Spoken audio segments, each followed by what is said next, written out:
I'm here at Arohi. I'm part of the facilitation team here at Arohi, and my experience being a faculty was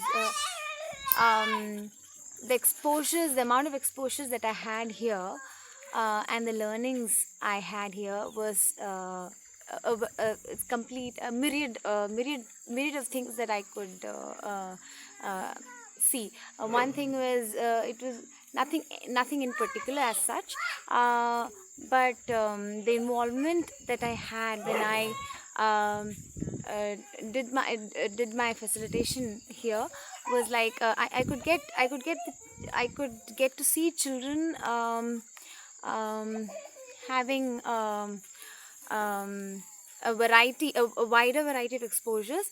Uh, for example, they were into glass painting, they were into Madhubani painting, some of them were into dancing, drumming, and some of them were in getting their experiences in rock climbing, and they were into ponds, swimming, and the it was like the best part about living all together was that the feeling of community.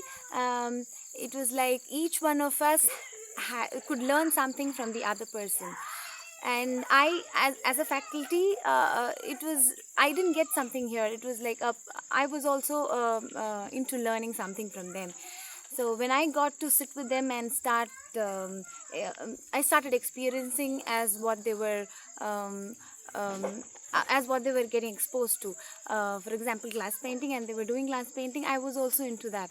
So some of the things that they were experiencing and they were teaching me, or they were imparting, I tried imbibing it, and then I tried doing it myself. So it is like it was a give and take policy here. So they whatever I shared with them, and whatever they shared with me, and the entire thing came out to be completely different. So my these 2 weeks were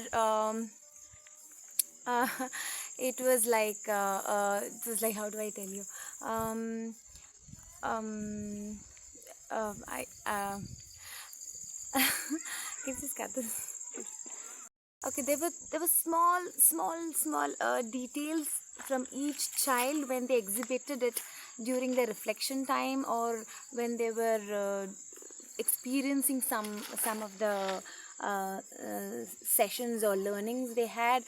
Uh, it just came out spontaneously from them, and it shows how intuitive they are, and how it's there in them. It's just they were trying and exhibiting all of them here. So each child had something to talk about it, or uh, tell everyone about it. So that way it was wonderful. The journey was wonderful.